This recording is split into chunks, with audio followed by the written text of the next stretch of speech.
There we go. We are recording. Everybody's coming in. Got Saeed. Morning, everybody who is joining us from wherever you are in the world as well. Um, Everybody who's joining, guys, if you have a camera and you're in a position where you can turn the camera on, that would be awesome. Love to see smiley faces. That would be great. There you go. Hey, George, that's the way. That's the entrance. Come on in. So yeah, anybody, if you've got a camera and you can turn it on, that would be awesome. We love to see smiley faces and people that are on here rather than presenting to a blank room. Nico, in bed, mate. That's all good. So listen, everybody, thank you so much for turning up today. We have got Saeed with us today. Hey, Riaz, thanks for turning on, mate. Morning, Saeed. How are you, mate? Yeah, not too bad. Not too bad. Looking forward to it. Hopefully I'm gonna give you guys something a little bit different today. I want to keep it interactive. I want to make sure that you guys can actually walk away with something. I prepared an entire document that we'll go through, which pretty much just breaks down how I signed my first 5 AI clients and how you guys can pretty much apply the exact same thing. How you can approach businesses, how you can sell them an AI system, and more importantly than that, where to find these businesses to sell these AI solutions to. Awesome, mate.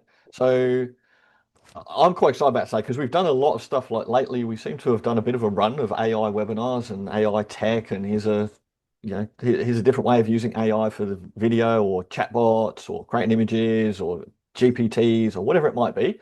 But we haven't done anything about like how do we actually sell it to clients? Like how are we going to make money out of this, right? We need to get leads, we need clients, we need to make money out of it. Otherwise, we just sit there with shiny object syndrome all day long, playing with the latest GPTs or Claude or Manus or whatever it might be, basically. But we need to get clients. We need to make money out of all these systems as well. So that's what we're going to cover off today, mate. So I'm pretty excited about that. So thank you so much for coming in.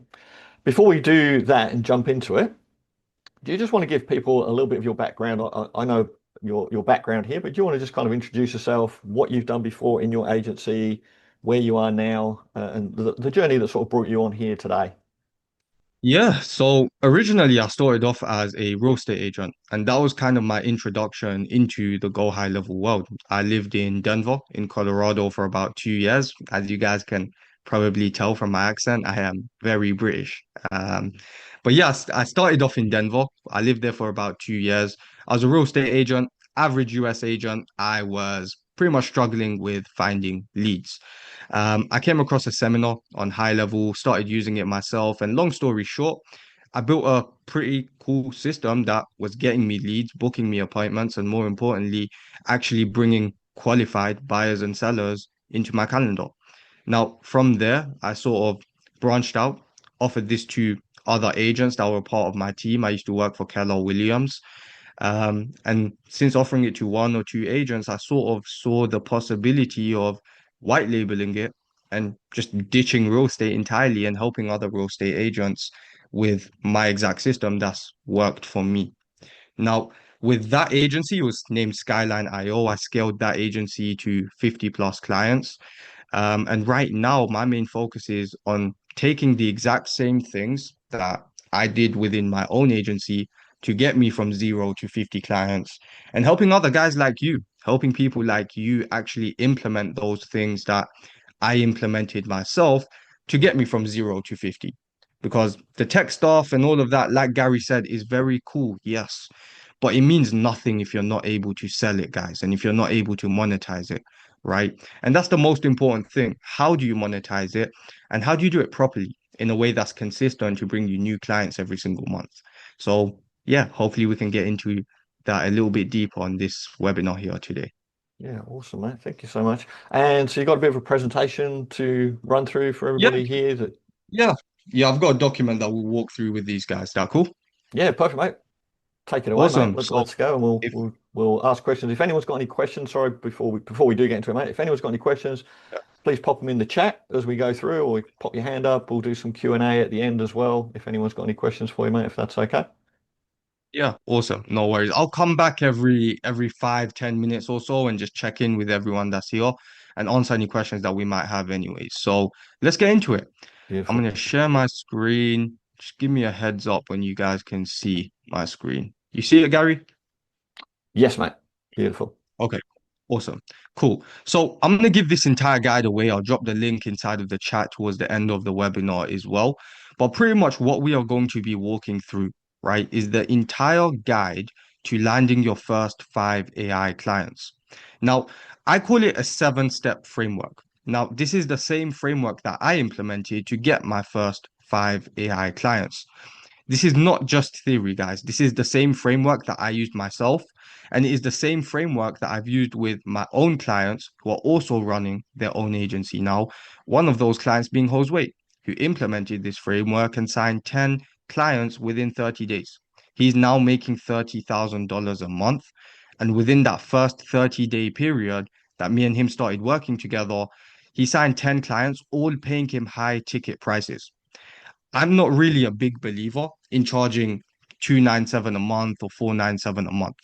I think it's much easier as a beginner to charge higher ticket than it is to charge lower ticket because I sign one client and I can make 997 a month. If you're charging $97 a month, you need to sign 10 clients to make the same amount of income that I'm making at 997. Now, the first part, right, is understanding the framework and understanding a weakness within a certain business that you can go into and actually offer an AI solution for. Every single business has strengths and every single business has weaknesses. Your job is to identify where their actual weakness is that's costing them money. You need to figure out where are they not really good at so you can plug into that area and offer a solution that AI can solve for them. So let's do an example for a plumber, right? Most plumbers, what are they good at? Most plumbers are good at fixing pipes and drainage issues, physical plumbing work, and actually completing jobs. Plumbers are good at what they've been trained to do. Plumbers are good at, going out to someone's property and fixing the pipes if there's an issue there. What plumbers are not good at is answering the phone and speaking with people. What plumbers are not good at is actually nurturing conversations and turning those conversations into booked jobs on their calendar. If we look at the plumbing industry as a whole, it's really a male dominated field. And most of these guys are usually hyper aggressive because they're getting their hands dirty all day. They're not doing sexy work, right? They don't like having to pick up the phone and speak to people constantly and nurture those conversations into actual booked appointments. Now, that is an area in which they are weak. Because if they cannot do that properly, if they cannot pick up the phone and have nurturing conversations which convert those conversations into booked jobs, then they're missing out on opportunities. Then they are not taking those leads and booking them into their calendar and collecting that cash. Most plumbers, they're missing X amount of calls every single week. And if they are missing X amount of calls every single week, they are in an industry that requires speed. If I have an issue with my pipes and it's leaking and my sink isn't working, I do not care if that plumber calls me back or not. If he doesn't answer the phone first time round, what do you think I'm doing? I'm finding the next person and I'm calling the next person. I'm calling their competitors because if I have an issue with my sink, I need it fixed yesterday. I don't want to wait for someone to get back to me. He's in an industry that requires speed. He's in an industry where if someone's sink breaks at 7 p.m., they are calling multiple plumbers until someone answers, and whoever ideally can fix their issue the quickest is the person that wins that business, is the person that will win that job and ultimately collect that cash. We all clear on the problem side of things so far, guys? Yeah, and I would say that as well with I'm sure everybody has experienced this with trade people. Like you call them up and they go, "Oh, I'm just on a job at the moment. Can you call me back later?" They will even Yeah, ask you to ring them back. I'm like, "No, I'm not ringing you of back, course man." not. Like, No, they're no, no, unbelievable. that's not. Yeah, and that's the issue they have, right? Because they're great at what they do, Yeah, but they haven't been trained on sales. They not haven't at all. been trained on marketing. They aren't good at these things. But for every single business to thrive, every single person on this call here today is a marketer, is in some way, shape, or form a salesperson, right? We understand that these are two things that you need to have a successful business. And if plumbers, let's say, for example, lack in that area, you don't need to train them on becoming better at sales. You don't need to train them at becoming better at marketing. Why don't you just offer them an AI assistant that can pick up every single one of their phone calls 24/7, books jobs directly into their calendar, handles initial customer screening, and never, ever, ever misses a lead because they're on another job, or hey, can you call me back? Or because it's after hours. That bot is going to be able to work 24/7 around the clock. And guess what? It doesn't need to wake up on the right side of bed. It doesn't need to have a coffee to feel like it's fired up for the day. It operates in the exact same way. It approaches every single phone call with the same energy, with the same tone, and with the same objective of taking that person and converting them into a booked job into our calendar. Now, I know voice AI right now is like the sexy thing that everyone's talking about. The high level group chat is going crazy with it. And most of you have probably already heard of it before, right? Most people that I speak to, they charge 297, 497 a month for it. If you're charging low ticket prices, it's because you're solving essentially a low ticket problem. The way I look at it is I want to position myself in a way where I can solve a big issue which pays me big bucks for. Now, if I'm offering them a solution, right, that can save them from missing 7 calls per week and their average job price is $200, I position myself like this. Mr. Plumber, you're missing 7 calls every single week. And let's be pessimistic. Let's say only three of those people actually turn into real clients. That's $600 that you're losing out on in revenue. Now, in a month, that's $2,400. And in a year, that's $28,000 you're losing out on just because you can't answer the phone or just because you're telling people to call you back because you're currently on another job. Now, what if I gave you an assistant, Mr. Plumber, that answers every single phone call 24/7? You'd invest $12,000 a year or 997 a month to potentially recover 28,000 plus in lost revenue. So he's cash positive $16,800, and that's with me being pessimistic, guys. Out of those 7 calls, I'm saying only three of them turn into clients. And plumbers probably charge a lot more than $200. I was going to say $200, mate. That's Yeah. that's their just their I'm step in the door fee. exactly, and I'm being super pessimistic, Yeah. right? I'm being super pessimistic, and I'm still showing that they are able to still get an ROI positive of $16,800 a year, right? Now, in order to come to this conclusion, you want to do the maths with them. You want to actually break it down for them on the call. And these are the few questions that I ask, right? Number one, of course, how many phone calls do you get in total every single week? So, how many people are actually calling you every single week? And from those calls that are coming in, how many do you actually miss? And then, of course, what is your average job price? Once you have this information from the plumber or from the business, you can then reverse engineer the math, right? You work out, okay, they get X amount of calls booked in total, or X amount of calls coming in total. They get X amount of calls that's missed every single week. And if they're missing X amount of calls every single week, that means they're missing out on X amount of dollars every single week. That's how I reverse engineer it to actually show them what they are leaving on the table. Because going to someone and just saying, hey, I've got a cool voice AI system, it's going to answer your calls, they don't care. Mm. All these businesses care about is can you actually help them make some money? Because that's the only reason why they pay you in the first place.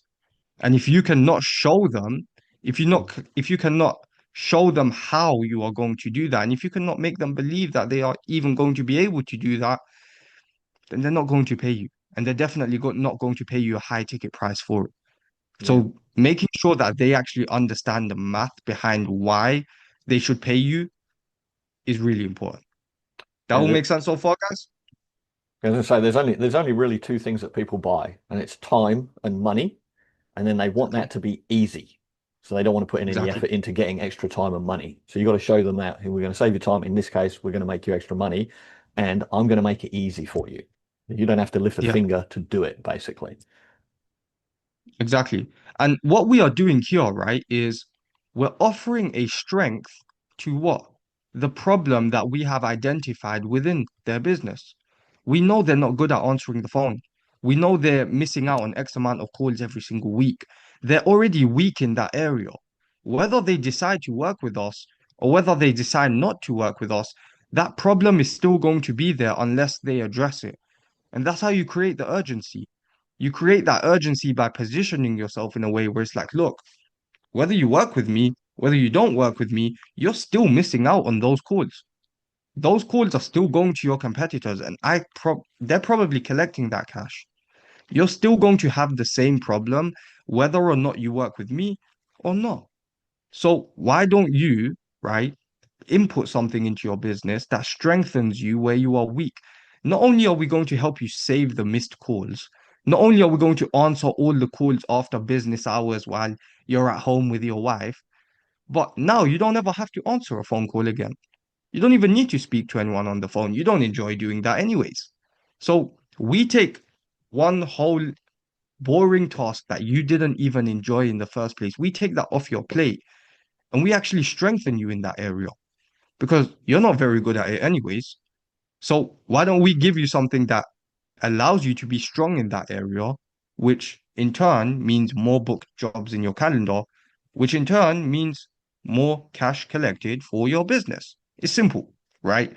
And when you break it down simply to them like that, you're now positioning yourself in a way where you can get paid these high ticket prices. Cool. Now, this is the universal script, right? It's inside of the document. It pretty much goes over what I already covered, but you guys will get access to this script, like how you actually ask them the questions, and stuff like that. Step three, position yourself as an AI consultant and not a bot builder. Now, this is super important. I get paid high ticket prices because I solve a high ticket problem. And on top of that, I am not positioning myself as a person that just builds a bot for someone. People who are seen as bot builders are what? They're seen as low value technicians. Consultants, we can command premium prices and long term relationships. I focus on actually getting my clients results. I'm not just building them a bot and leaving them on their own to figure it out. I'm building a system for them that is specifically designed to actually help them get results. I'm sitting down with them once a week, taking them over all the calls that our bot handled in that week. How many appointments our bot actually booked for them in that week? How many minutes our bot spent on the phone? And the week over week improvements, the revenue generated and recovered for this specific person. Now, when I sit down with them and I actually crunch the numbers with them, I show them why it's valuable to continue paying me every single month. I'm sitting down with them and I'm positioning myself in a way where I am now a consultant. I am now sitting down with them and telling them, okay, you know, we booked X amount of jobs this week. I think if we maybe tweak the introduction message of our bot or X, Y, and Z, we could keep people on the phone for longer. If we see that our average call duration is 1 minute, for example, we might need to change the script of the bot in order to keep people on the phone for longer because we know when people are on the phone for longer with us, they're more likely to actually convert into a booked appointment. I'm pointing out the issues within the system so that I can then go and fix that problem and make sure that it continues to convert for this person. Now, the way I position it, right, is AI is only as good as the context that you can provide it. If you go to ChatGPT right now, or if you go to Claude or whichever your favorite AI program is, and you just give it a basic prompt and you don't give it context behind what you actually want it to do, you get a weak response back in return. It's the same exact thing for voice AI. It's the same exact thing for any AI that you use. AI is only as good as the context you provide it. And I say this to every single one of my clients.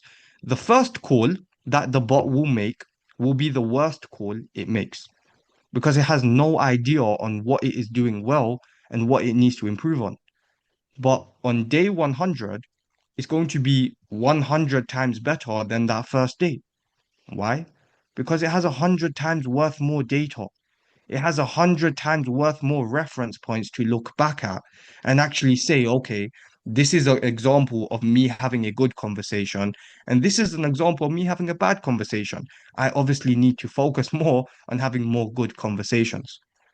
Now, when I position it like this, I say to every single one of my clients, cool, you've got the system now. Do you actually want this system to convert week over week? Do you want this system to keep converting? Or do you want to just run off with it and try it on your own? These guys are not tech savvy. They don't want to run off with the system and try it on their own. That's not the reason they paid you in the first place. So, of course, they are going to want to continue with you. And your job is to literally just sit down with them once a week and crunch the numbers. Okay, guys, this is how many calls we made this week. This is how many jobs we booked this week. This is how many minutes our bot is spending on the phone. You crunch the numbers for them and you show them possibilities of improvement, which show that you haven't just built them a bot, you've built them a system that's designed to acquire clients for them. And on top of that, you are actually sitting down with them every single week and helping them improve that system to continually get results every single week, every single month. You're improving it, right? And if you're doing that, people see you as valuable. They see you as the reference point. They see you as the go-to person when it comes to this system. Not only have you built it for them, right? But you're now their consultant that they can speak to you about maybe even other business issues that they're having. Because when you position yourself in this way, they see you as someone who's actually a revenue generating partner. Because that's essentially what you are. You take this bot away from them, you take this system away from them, they're going to feel it in their chest because you've built them something now that they are reliant on, that without it, they cannot generate the same amount of revenue that they are currently generating. All sound good so far, guys? Very good, mate.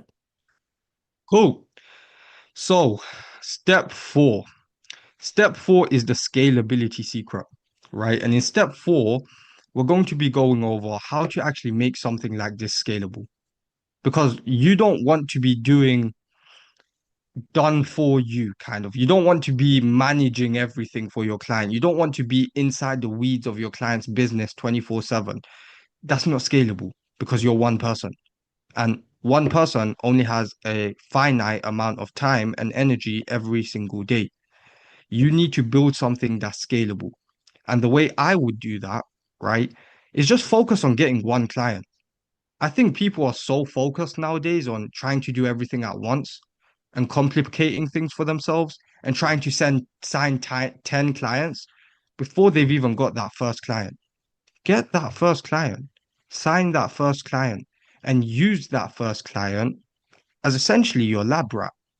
Because all you are doing with this first client is trying to prove that your concept works. Is trying to prove that you can actually get results. And once you've done that, you now have something which you previously did not have. You have leverage. And when you have leverage, when you have case studies, when you have evidence of you actually being able to go into the market, provide a solution, and actually get people results, people see you in a completely different light. People jump on the call excited to speak with you and actually trusting that you are the person that can help them get results. So you're going to use your first client as sort of a lab rat to prove that your concept works, to try and actually get them results. And once you've done that, once you've figured out how to get that person results, you want to productize it. Once you understand how this person actually got X and Y, Z results, productize it. Take the same bot, the same prompt, the same workflows you used on the back end, whatever it is that got that person a result, you're going to productize it and sell it to 50 other people. Now, if I built that solution for a plumber, I used that first plumber as sort of my lab rat. I just tried to prove my concept works with him. I built something where I am now confident it can get other people results. All I'm going to do is I'm going to find 50 other plumbers. Guess what? I'm selling them the exact same bot that solves the exact same problem. I'm not recreating anything from scratch. I'm not building anything from scratch. I've already proved that this bot can get results. I've already proved that the concept works. So now my job is focusing on selling it to as many people as possible. And essentially now this becomes a digital product where you're spending what, 15 minutes onboarding a client? And after you set them up that first time round, after you onboard them, you only have to sit down with them once a week to go over their numbers, which again is automated. This is making sure that you're building something that's scalable, that can actually go on to sell to multiple people, and you build it one time. You build it one time, you put the legwork in one time for that first client, and then every single client after that, you're basically reselling them the exact same thing. All clear? Is there any questions, Gary, or are we good to keep going? No, we're good to keep going. If anybody's got any questions, please remember just drop them in the chat. I'm watching it there, mate, but I haven't got any in there at the moment. But Okay. Awesome. Awesome. So we'll keep cracking on then. So now let's move on to the part that a lot of people are here for, right? How do we actually find these clients? Because at this point, we understand how to find a weakness in a business. We understand how to offer them a strength to that weakness that they have. And we understand how to make our product scalable, right? Now, where do we even find these clients in the first place? Now, if you're looking to sign your first 5 clients, ideally you want to do something that is easy to do. You want to make it easy for yourself to get results, and you do not want to make it difficult for yourself to get results. Sending thousands of emails every single day isn't exactly making it simple for yourself or making it easy for yourself to get results. Now, a hidden hack that literally nobody talks about is going onto job sites like Indeed and finding people that actually are posting jobs about hiring a receptionist. We can even do it right now where I go to Indeed, and on Indeed, if I go and search, let's say real estate receptionist,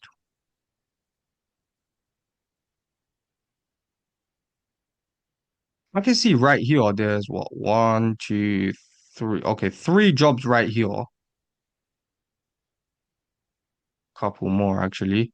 But all of these jobs are people who are literally posting on job sites that they need to hire a receptionist. mm, All I need to do is reach out to them directly and apply now. Instead of them hiring a receptionist, guys, you come across and say, hey, you're going to pay a receptionist what, $24,000, £24,000 a year. That works out to like 27, $28,000 a year. Why don't you just buy our AI receptionist for $12,000 a year? And it's going to be able to do all of these things that your receptionist can't do anyways. And it works 24/7 around the clock. You're literally going directly to people, you're reaching out directly to people who are literally advertising that they have a problem, guys. That they're literally spending money on this ad with this job platform to be able to get people into solving the problem that we've already solved for this industry. Now, if you go and search up, let's say, for example, a plumbing receptionist,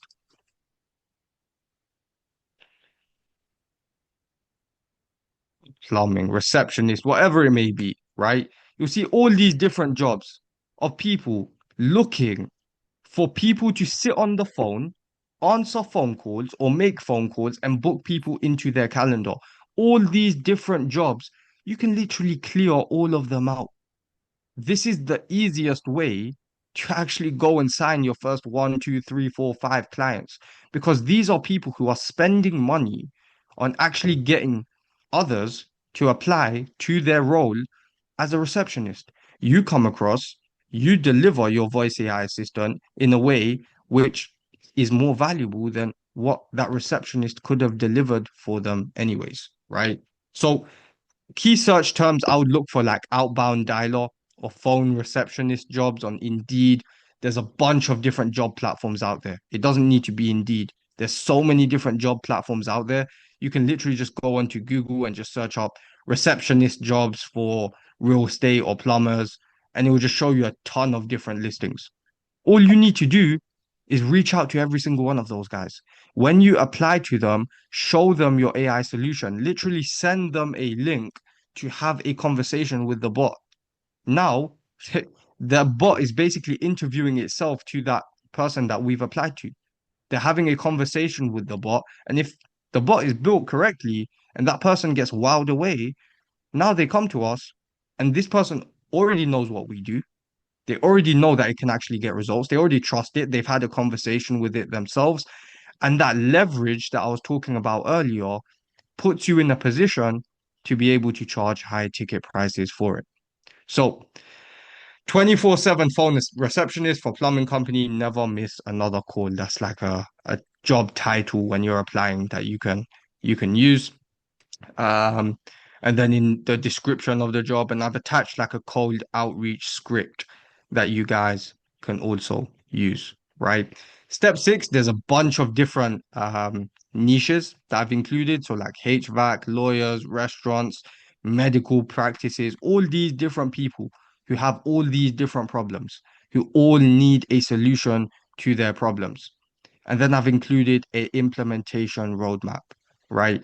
Week 1 to 2 is really setting out your foundation, understanding which niche do you have a competitive advantage in. I was a realtor, right? I decided to start an agency targeting realtors because I had a competitive advantage there, because I spoke the same language as them, because I knew that I could relate to them more, right?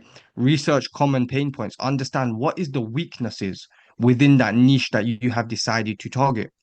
Create your positioning script, create your script which shows that you are strengthening them in that area which you have found they are weak. And then set up a basic AI system template. There's so many ways on doing that nowadays. I'm not going to walk you guys through that. And then, yeah, in week 3 to 4, you really week 2, I would say, or even in week 1, this should really take you no longer than a few days. This foundation step right here should take you no longer than a few days. You want to start with speed because the quicker you're able to do this and the more people you are able to reach out to, the higher chances you have of people actually booking a call with you, people being interested in what you do, and people wanting to speak to you. It's all a numbers game. Anything outbound is a numbers game. And the more jobs you apply to, the more people that you send your bot to and you send your proposal to, you have higher chances of people responding, which means higher chances of people booking, which means higher chances of you closing your first 5 clients. That is the entire framework that I use, and I'm going to share the document with you guys inside of the chat now. You Come just back pop to that there. the, If anyone's watching this after and replays YouTube, my group, yeah. wherever, we'll make sure the link is, above, below, sideways, somewhere in the description with this video. So we'll make sure that you can grab it in there as well. Cool. Is there any questions or we cool? Let's see if there's any questions. Man, I've got a question for you because I mean that's pretty cool. I've Oh, never seen anyone present that as an idea to actually yes. apply for jobs for what you're building an AI receptionist for. That's just a really neat idea.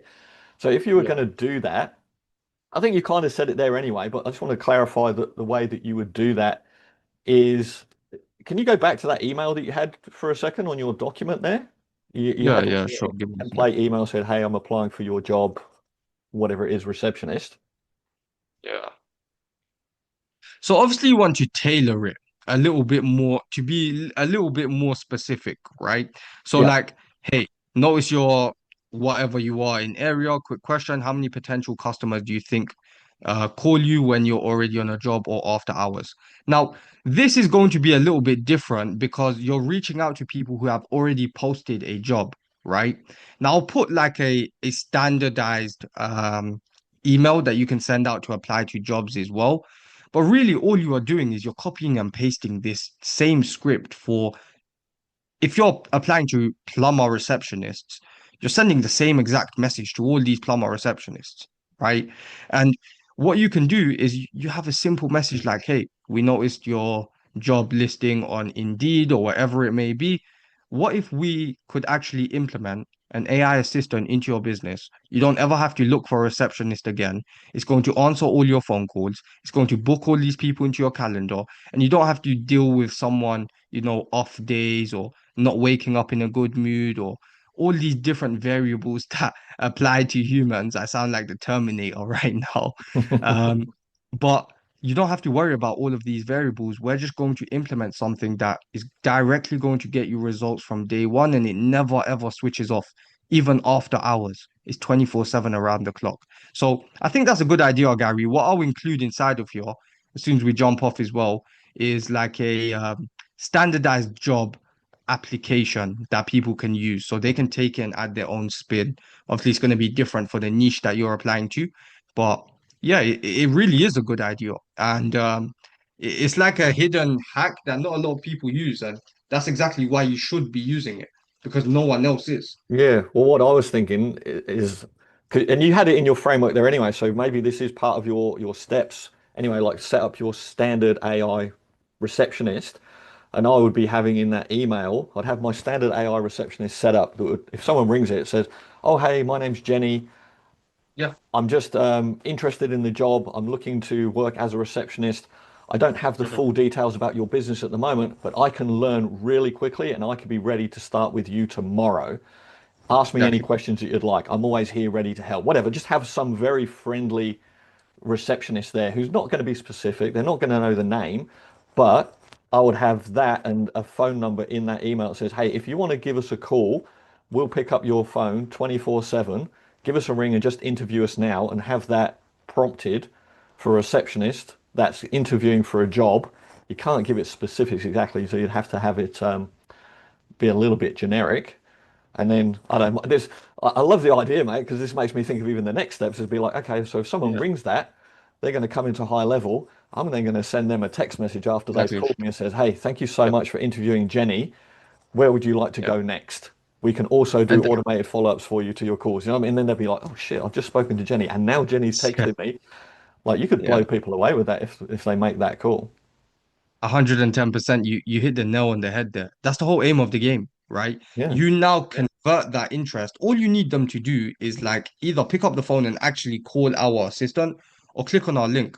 What I would do is usually I'll include a link right here where I'll say you can test our assistant right now, right? They click on the link and it takes them to literally just a sales funnel where it shows all the different examples of what we've used Jenny for. And then they have a button, obviously, click here to call. As soon as they click here to call, they're picking up the phone, they're speaking to Jenny. Mm. As soon as they speak to Jenny, like you said, they're coming into a high level system. We're sending them an automated email or follow up with a text to try and actually convert their interest into a booked appointment. Now, guess what? When they're speaking to Jenny and Jenny is interviewing for the actual position, Jenny can say, okay, would you like to speak to, Gary? He's the guy that created me. Would you like to speak to Gary so that we can talk in a little bit more detail about how this whole system would come together and how we can actually get myself implemented into your business as a receptionist. And Jenny will literally book that person into your high level calendar, Gary. Yeah. Now she's booking, Yes. we've applied to their job. We've applied to their job, right? But Yeah. they've booked into our calendar to discuss our solution. So you can get super creative with it, just like Gary has done. And there's so many different spins that you can add into it, which just make it a lot more creative and a lot more powerful. That's a really good idea, mate. Guys, we're going to have a lot of questions. People said that's a cool outreach, awesome presentation. Guys, even if you just think that's a cool idea, can we get a little thumbs up for so? Because like I've Yeah, never seen anyone with please. that idea before, and I think that's actually really cool, mate. Because that is what we kind of came here today to sort of talk about. Like there's all these cool ideas around AI, and we can do this, we can build a bot, we can book appointments, we can do that. But where do we get these leads from? And that is a really neat idea because you're solving we talked about, first of all, solving the problem for the business, the plumber, who we know has got that problem. But now we're finding the people who've got that problem, they're looking for that solution because they're actually advertising for that position.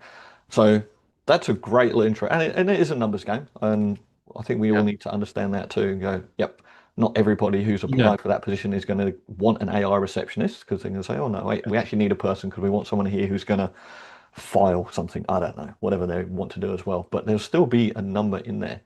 And I would even Yeah. be, I'd be using Manus or something to go away and scrape the Yeah. job Of sites for me. course. That's what I'd do. Yeah. I'm not sitting there all day. Yeah. You wanna automate it in a certain way as well, of course. I didn't want to get too technical on this webinar here today, but if you guys think it's a great idea, or maybe, we can get back together and we can get into the depths a little bit of how to actually automate the outreach for these job posts as well. Because yeah, sending 5 job posts a day or applying to 5 job posts a day is not going to get you results. If you want to get results, ideally, I would be recommending doing at least 50 a day. Mm, At least 50 a day will get you, let's say, if you get 10% of people, so out of those 50, 10% respond, 5 people are interested. Out of those 5, you just need one person that's genuinely interested every single day. That's one person booked into your calendar every single day. Within a week, you've got 7 people. Out of those 7 people, you don't even need to be that great. You just need to close one person out of that 7. Bear in mind, they've already tested your bot. They've already had a conversation with it. They're already somewhat sold on the idea, otherwise they wouldn't have booked a call with you. You just need to figure out what is the objections or what is that 20% that's holding them back and get them across the finishing line. mm. That's it. It's math, right? It's math. Exactly. Exactly. It's just reverse engineering. Yeah. Yeah, yeah. Do the math, walk through that path, and just keep going. And don't be afraid as well. I think you highlighted that really well in there about Mm, um, using that first customer as your test case, right? So it's mm, always harder to get that first customer and get it right, and you're going through it because you don't have the systems, you don't have the process, you don't know what you're doing, you don't know what to say. Your bot breaks and you don't know how to fix it, and you're not quite sure how to prompt it, or all these things, right? It's just there's always the challenges of the first one. So I think you have to go through that and accept that that's always going to be a bit of a challenge with your first one as well, and use yeah. that as your proving ground. And I liken this to or doing that because I get asked this all the time. It's like people go, well, how should I start? You know, what do I do to get started? And I say, well, I always say pick 3 businesses and friends that you've got with the business. Go to those 3 friends of yours and then say, hey, what's a problem I can solve for you? Solve one problem for them and then get a case study, get a testimonial and do that for free. And then once you've Mm, solved that, you've got case studies, testimonials, and then you can go to the market and you don't charge for those ones, right? That's the price of admission to starting your business. And I know a lot of 100%. people, they look and say, oh, I need to get to, 10K a month seems to be the magic word, whatever that The people holy call it. grail. The holy Yeah. grail, 10K a month, right? But you might not get there in Yeah. your first month or two. You might not get anywhere at all, right? So Yeah. that's the price of admission is putting in the yards early. I Yeah. I mean, think of it like this, guys. Sorry to cut you off, Gary, but think of it like this. For the first 7 months of me running my agency, after I branched out to those realtors that were a part of my team, I did give it away for free also. But for that 7 month period where I was trying to find other agents, I was getting no's every single day, and I was jumping on at least 5 sales calls every single day for 7 months because I didn't position myself correctly and I didn't understand how to actually build leverage and attract people to want to pay me. A lot of the people that I speak to, they think, oh no, I'm dead set on charging up front. Number one, you've never ever worked with a client before. You don't understand what their expectations are. You don't understand how to actually fulfill for that client. You don't actually have any experience in fulfilling for that client, meaning you don't have the skills to fulfill for that client. Really, that first client you should be doing for free. And I agree with you completely. I say that to a lot of people, and some people agree, some people don't agree. But the way I look at it is if you work on that first client for free and you just get things right for one client, just one, you are not trying to build a profitable agency from one client, are you? You're not going to build a massive agency from one client, but that one client is going to build you up to be able to get that 10th, 20th, 30th client. Because what you do for that one client allows you to, number one, actually get skills in dealing with clients. You understand what it takes to actually get that client results, and you understand what it actually looks like to set expectations for clients and the expectations they also set on you. You get experience in dealing with clients, you get experience in dealing with the service delivery, and that gears you up to be able to now deal with multiple clients. When you go and approach client number 2, you have so much more leverage because you have a case study. You feel way more confident in what you do because you've already proven that it works. You're essentially knocking out 2 birds with one stone. That person who stays dead set on charging upfront, even though it's been 6 months and they haven't closed anybody yet, that person that stays dead set on that path, it takes them 6, 7 months to close one person. That person who starts with one person for free, within what, the first month, 2 months, they probably got 5, 6, 7 clients already. because they've built something that has longevity to it, which has leverage. Exactly right, mate. Exactly. And I think maybe going off track a little bit here, but Yeah. I think we live in this Instagram instant Yeah. gratification world, and people sit and they see people going, "Oh yeah, I started my agency, and now I'm a six-figure agency, and I've got a Porsche and a Lambo, and I'm flying first class, and that." Everybody wants that. They want to get there. There's a path, guys, and a lot of that's like if you're following that stuff on Instagram and stuff, it's all most of it, 99% of that's all BS anyway. So right, we have to just throw that stuff away and just figure out where you are and where you want to get to for you, and then step along there. Um, Matthew's got his hand up, mate. Matthew, Hey, how are you, sir? good, thank you, mate. How you going? Good.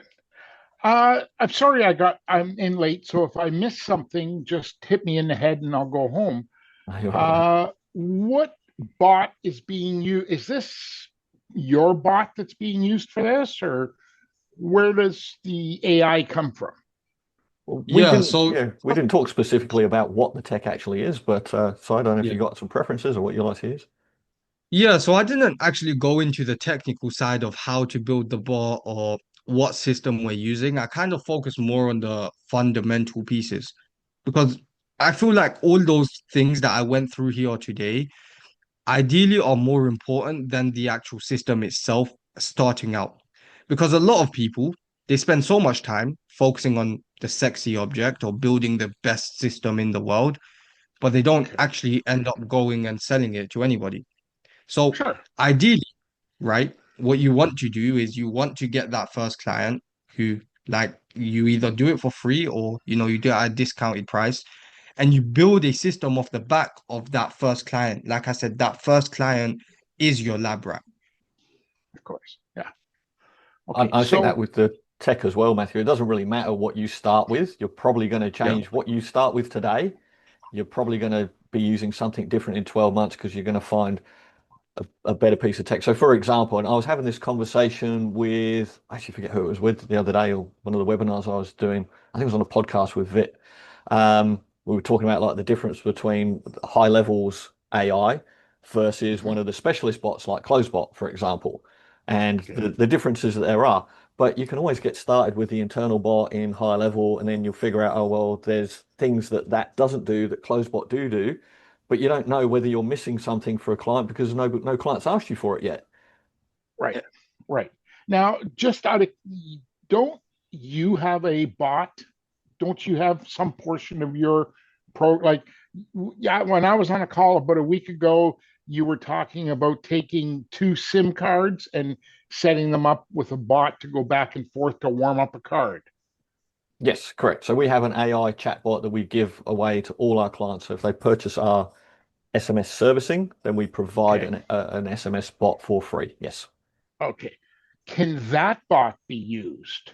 And if there's a charge for it, like that's, I'm not trying to get around anything. I'm just is that bot something that I could connect to this? In I would, terms of, sorry, Said, if I'll kind of answer that. So I would say it's not suitable so much for what Said has presented here today. I don't know if you've seen the document, but what he was talking about here today was like a voice AI receptionist. Our stuff is SMS only. It could come Okay. in conjunction with it because you can have a voice AI bot that books people Sure. into a calendar, and then our service could send them text reminders, say, hey, thank you very much, you're booked in. Here's your appointment reminder a day before their booking. Like automations in high level, sorry, would actually just do that. But then if they Hmm. reply to it, our text bot could kind of adjust the calendar and stuff like that. But that's a little bit different. And then we're getting into the technicals. What Side's presented here today is like, here's an opportunity, creating Hmm. AI receptionists for businesses. Here's how Hmm. you do it, and here's a step framework, and then here's where to find those leads that are already asking for an AI receptionist. But that's predominantly voice, which is not really our service. We're all text. Okay, okay. So I appreciate that. So this would work with, as an example, like I'm high level and I have your CRM sim, and so this would let me connect. As an example, I could go get a Twilio number and have people call that. And I'm thinking about this sort of opposite of what was just presented here. I'm thinking about this as saying, here's what I've got to offer, and to get my potential clients to book with me and give them because I don't care what industry you're in, AI, everyone's talking about AI in some shape. You know, they're not, nobody's proclaiming to be the wizard at it. And I don't want to be the wizard. I'm just looking for a way to apply it to get myself another employee for basically nothing. And then, connect that bot with, with the text number and, back it all up. And I've got the calendars in high level. I can do all that. I'm just looking at ways to do this, and I was just trying to find out where where do you start with the bot? And you've answered that. Thank you. Sounds like we need to do a technical follow-up on this side of like the follow-up, have an Yeah. AI voice bot we can put iMessage and myCRMSIM and a text bot in there as well. We could have Bryson here for CloseBot. We could build that whole thing out, mate. So maybe we need to book in a follow-up, mate. But Yeah, no, I guess definitely. I guess to your question, Matthew, like you're exactly right. Build a standard one of whatever your Yeah. offer is, right? Whether Yeah. text, voice, whatever it is, build a Yeah. standard one that people can contact, and then they can see how it works and make it generic because they're Yep. obviously not going to know their name, and it can explain it. Say, hey, I'm X Y. My name is Jenny. I work as a 24/7 receptionist. I'm here to answer your calls and answer any questions. And you could prompt that bot, say, hey, you're interviewing for a job position. You don't know specifically the company or the name of them. So your job is to answer their questions the best as you can, explain to them that you can be trained very easily and you could be deployed by the next day and up to date and up to speed with all the information about their company and ready to go and book appointments in, etc., etc., etc.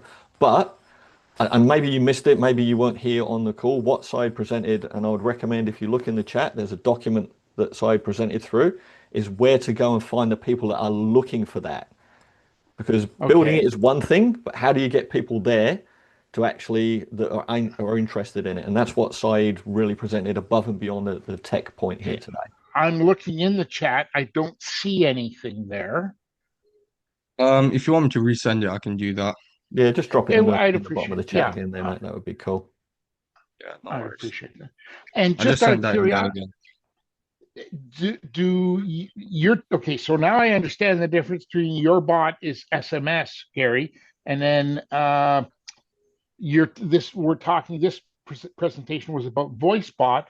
Do I need a SMS bot to match up with the voice bot, or as an example, high level's got the bot? Can that high level bot do both? Uh, there's a voice bot and there is a text bot within high level. I mean, again, I think we should do a follow up on this on the tech because then you could be talking about pricing packages. Because you could do a voice AI receptionist. Hey, it's $9.97 a month for your voice AI receptionist. Would you like text reminders to people as well that have booked into appointments? That's an extra $2.97 a month. Then you're talking about productizing and positioning. So that makes sense. Yeah. Well, I'm not doing the presentation, so it makes sense to me. Uh, yeah, I mean, I have some interest. I watched, and I don't want to get off topic or steal the show. There's a Go High Level Wizard on YouTube. He sells a lot of Go High Level, Mhm. and he set up a bot for whatever a company, and he picked up his phone, and on that he called the bot that he set up in like 3 minutes, and then he asked it questions and he booked an appointment with his own company. Mhm. And I'm just like anybody who runs a business can almost instantly just see the value of that. And I'm not trying to go out and say, oh, my bot's $2,000 a month. They can just see the value of this. Mhm. And like, I got to get into this somewhere, somehow. Unfortunately, right now, my work is all with auto repair shops. I don't know how this would fit into the auto repair shop business. Got to do some work. Speak to auto repair shops, go through the framework of that, ask them what their problems are, find the pain point, and then see Yeah. if you can solve it. Because do they have a problem with missed calls? Do they have a problem with people? I'm just making this up, I have no idea, but do they Yeah. have a problem with people booking in for a repair that then don't show up? And then they've got an empty spot in workshop and they've got a guy there ready to repair the car, but the person hasn't turned up. I mean, I don't know if that really happens with Yeah. repairs because people want their car No, fixed, but what's their pain point? And I don't know because I don't know the industry, but if that's your niche, speak to them. I don't know if you've got experience in that industry as well. And Said covered this quite well as well. It's like when you pick your niche, like who can you speak to? Whose language do you understand? So Said started this out in real estate because he could talk to real estate agents. He knows their yeah. problems. He knows what's going on. He can speak their language. He can have a good conversation with them. We've got the awesome Michael Dooley on this call here, who's right next to you on my screen, so that's why I can point him out. Michael works in the car sales industry. Michael was a car salesman for many years. He now provides Pinnacle with all this stuff, like from lead gen to automation to follow up, booking in, all these kind of things for car sales or car sale places. Butchering your business, Michael. People that sell cars, Michael knows Mhm. their language. He knows how to talk to them. He knows what their Yeah. pain points are, right? So I don't know if you've got experience in that car industry, and if you don't have enough experience, go and talk to more of them, find the problem, and fix that for one of them. Well, okay, auto dealerships or sales is a little different than what I'm in. I'm in the service side, Appreciate but that. Yep. still, I respect that, understand that, and I'll get out of the way here. I see there's another person with their hand up. Just so you know, I was on that call. Uh, I guess it was about a week ago, and I asked you about getting some help setting up some of the stuff Mhm. on like your stuff and all that. And I said, and you told me to go ahead and post something. I had a couple of people respond to me and actually had a good conversation with a guy in Australia.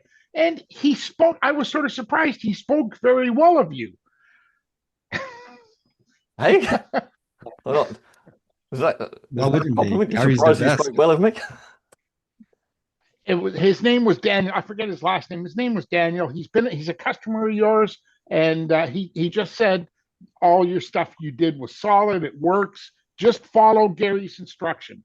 And he Okay. said he spoke very highly of you. So, anyways, if that helps, I'll get out of the way here and let this other person go ahead. All right. I think there was a But compliment in thanks there for your somewhere. help. Matthew, I I would was say tr- just listen to I Dan. was He's right. I was trying to compliment you. Thanks, Matthew. I appreciate it, mate. Um, Amaya, I'm sorry if I'm Hey, pronouncing your name oh, you incorrectly. got it. Hey, how's it going? Good, mate. So I came here from a Saeed school, school group, and I have my own voice agent.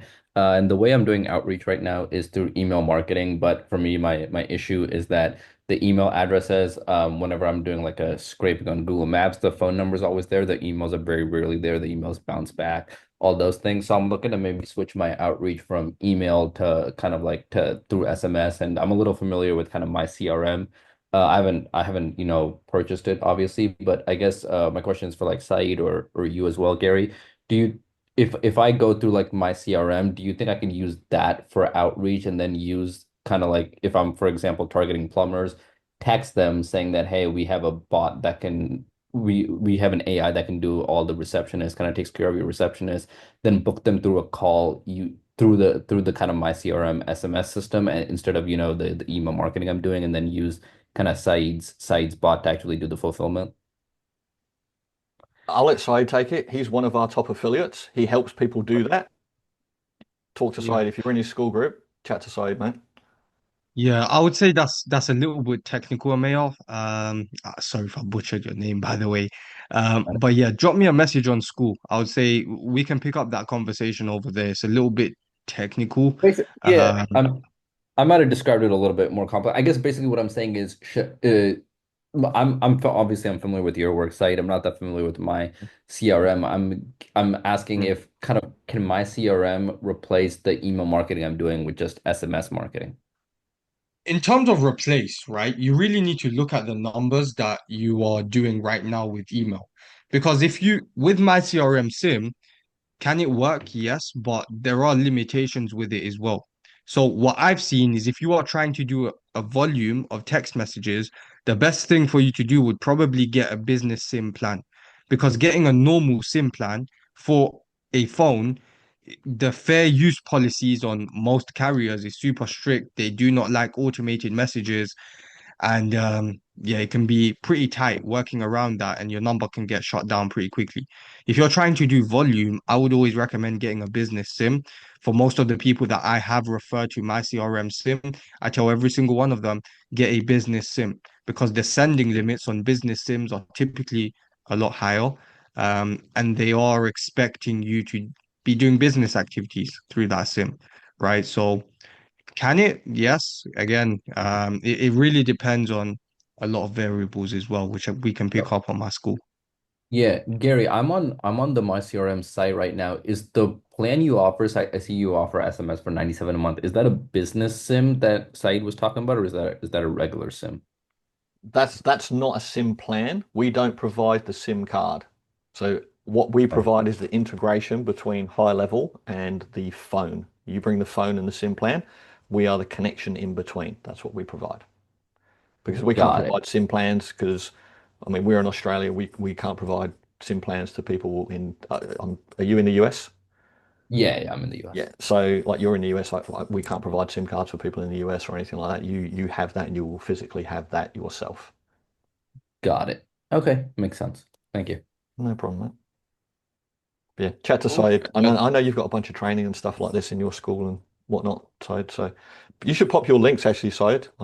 Pop the link Yeah, to your YouTube and your school in the bottom of this document because I know you have a bunch of good stuff in there, mate. I just dropped the school link. So if there's any like proper technical questions or anything else that you guys saw in this webinar that you want to pick up or you're not too sure about, just drop me a message on school. I'm always active on there. And yeah, be happy to answer any questions. Cool, mate. If you want to drop those links, mate, put them in that document at the bottom there. So because Yeah. we'll share this document link, Yeah, awesome. and then if Yeah. people find that, they can contact you at the bottom through there, mate. Yeah, it will be at the bottom of the document too. I see we've got Juan. Oh, One, yeah, mate. hi. Yeah, hi. Can you hear me? Yes, mate. Yeah. Okay. Well, just a small question for Sajid. Like, I'm starting out, and of course, I don't have any clients yet. But usually, I've been the face to face. Usually, when they ask face to face, it's the easiest way to start. But I'm not. I'm not. I want to target the United States um, area business, but I'm not in United States. I'm right now living in Bogota, Colombia. So, question is it face to face is the only way to start out, or No, does it, no or way. I'm in the UK. For me right now it's 1:35 a.m. and I'm still here on this webinar as a co-host, right? I don't think that's a limitation for you. I think that's a self-imposed limitation. There are no limitations because 90% of my customers are from the US, and for me it works perfectly fine because I've built a schedule and a routine to match my customers' needs.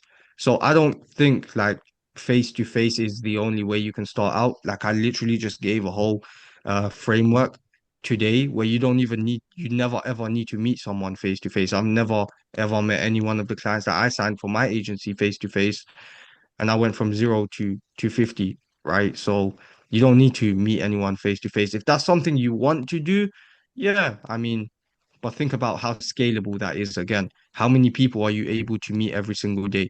How many people are actually going to be interested in what you do? How many people are actually going to want to buy what you have to offer? There's not a lot of people you can meet face to face every single day. Whereas if you Mm. have access to internet connection, you can apply to 50, 100, 150 job listings for people looking for voice AI receptionists in a day. And you only need a few of them to actually be interested. They jump onto your calendar, you sell them. okay, great, yeah, yeah. That's I guess it's more of like a mental block, when you're thinking that it's face to face is a starting pathway, but usually, I guess, there's other ways to show your service and show that you're good at it. Mhm. Yeah, usually people think that the easy way is the easy way. In my opinion, that easy way that you just described is the hard way because you can only meet a certain amount of people every single day. Your version of easy is based on what like your level of comfort is, right? I'm guessing you're comfortable meeting people face to face, having conversations, introducing what you do. But in a way, you have to become uncomfortable and actually have to do the thing that is actually easy, which is reaching out to 100, 150 people a day, which is going to get you 10x the results of meeting what, 5, 10 people a day. I can Great. see, I see Michael nodding his head. Michael, can I ask you to chip in? Because we've got Michael Dooley on this call here. Michael's got about 1,000 clients, roughly, in not car salespeople, auto dealerships. That word's been sticking to come back into my mind, mate. But Michael's got about 1,000 clients, give or take. Michael is in Australia. He was in a little, well, I say little, but one of the sort of the more outback regional towns of Australia. 90% of your clients are in the US, Michael, roughly? I'd Maybe say, something. yeah, 90, let's just say 80 to 90% of ours are in the States or Canada. Yeah, and how many of them would you have ever met? None. There you go. Yeah. So, I could jump on I could jump on a call now, and a lot of them, like, so Saeed had the exact thing down pat, is that you need to be able to figure out how you can multiply yourself or your messaging to hit more people all at once. And it's the same with any business. If you can multiply your activity well and systemize and leverage your own AI to be able to then get people to, you know, get to the decision, if you can multiply that, well, that's when you're going to get results. And it's very hard to do that in person because it's just you, unless you have a sales team on, on foot walking around. So leveraging on online activities is definitely the way to go, because then you can do the mass outreach, you can do ads, you can do talk to one to many rather than one to one. So yeah, it's even localized here in Australia. When we bring on clients here in Australia, they don't come in from me walking into into CM or anything like that. And one, Matthew, maybe, or anyone on here actually, or anyone watching this after as well, Michael was good enough to come on, oh, 8 weeks ago. I'm going to say it might have been a bit longer. I'm not sure actually, mate. Did a sales masterclass webinar with us. Go back, find that, or Camilla, if you can find that maybe and put the link to that with this in the comments below, I would recommend that people go and look at that, because Saeed touched on some very common points there that Michael went through as well, with the around finding that pain point. Like, understand your customer, find their pain point and solve that. So go away and find that one customer first of all. One, if you don't have any customers, go and find someone and say, hey, can I do, what's your problem? Can I fix that for you for free, by the way? Get that case study, get that testimonial, and do that for free. And that's the price of admission to getting started. And then Michael has a great strategy again. Like, these are different strategies for getting clients. So this was a brilliant one that I've never even seen before or heard of, like applying for jobs, right? That people are looking for. So create a voice AI agent and apply for the job, right? They're going to pay cheaper. They already want that job. Michael has some other strategies around very, very low cost Facebook ads, and also how he positions himself on his social media. Michael's great at social media, and he has a little framework for that as well, around his posting and what he posts and the timing frame that he posts it on, to position himself as that expert and authority, which again Saeed touched on. So there's a lot of common points between the two actually in those presentations. And I would definitely recommend, guys, if you want to go back, check out the one that we did with Michael, whatever it was, a couple of months ago, 2, 3 months ago. Thanks, Michael. Is that posted on your YouTube channel, or did you say someone's going to post a link here? Camilla, if you can put the link with it in Yeah, the I'm on comments, so YouTube. anyone's watching this afterwards, it's on our YouTube channel. If you go to our YouTube channel, in the playlist in the weekly lives, Okay. you'll find it in there. Or if you just search for Michael Dooley or Camilla, I don't know if you can find it quickly and drop it in the chat for people. It's definitely a good one, because you I And don't. my think the big one there though, and Saeed touched on it as well, is that it doesn't matter, but like we're talking about providing, his um example was finding receptionists. Okay. It doesn't, talking to a business about, hey, do you need a receptionist? That's not their pain point. Like, what does the receptionist do, and what is that receptionist solving for the business? That's what you need to press down on. Mm. Okay, are they missing incoming calls, or are they just that busy that they don't have a system in terms of staying in touch with people, or whatever it may be? Like, every business is different, but that position, say it's got the perfect way of getting in touch with them. You just need to break it down a little bit more about what is that position doing and what's that pain point. And if you can really nail that down with, like, I'm sure he's got the stuff there with the outreach, like that's when you can really start to nail down, like, and getting super specific with your outreach and talking pain point and just solving that one pain point. And then it's scalable because you can understand that pain point and you can say, hey, I've solved this pain point for this business before. Do you have the same pain point? Yes. Cool. This is how we do it. We in place our AI receptionist to do X, Y, and Z. And that solves the pain point. Not like, hey, do you want an AI receptionist? No. Do you want to not miss any calls further for people who are wanting to book in the next 24 hours? Like, whatever it may be. Exactly. And like we said, it's that numbers game. That people that are looking for a receptionist, there's a perfect foot in the door, but then it's actually the same, Michael. You've got to find out, like, what is their problem? Why do they want a receptionist? And if part of why they want a receptionist, they go, oh, we need to greet people at the door when they come in and just make them fill in a form so that before they see, the person, the chiro, whatever for their appointment, our receptionist can't do that. So it's not going to work. So again, numbers. As I said, applied for 50, only half a dozen of those might even be suitable. Out of those half a dozen, three might have a look. Out of those three, one of them will book into your calendar.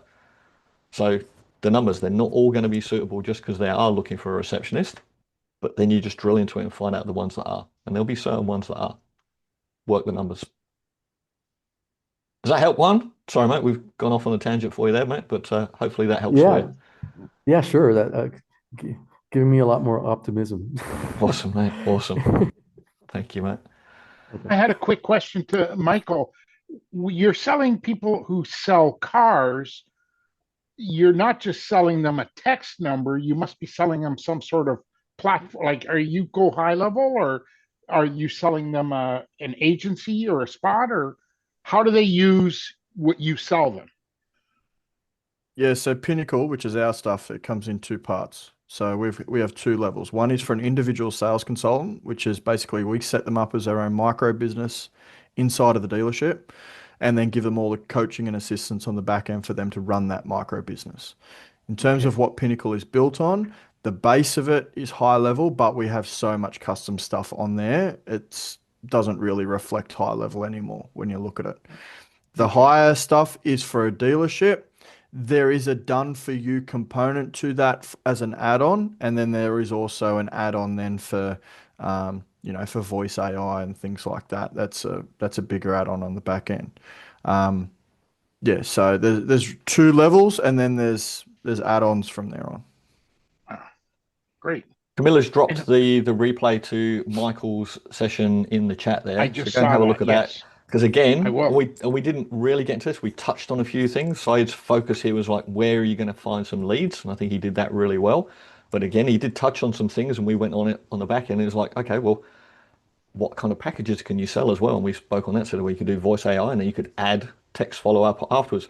Michael's got a great bit, I remember in that session about how he talks about his packaging. He's got low ticket offers to high ticket. So, but even low ticket for Michael is $700, I think. Is your low ticket something? Yeah, our low ticket has a setup fee of 750, and then it starts at 450 a month with some add-ons. So that's our low ticket US. Yeah.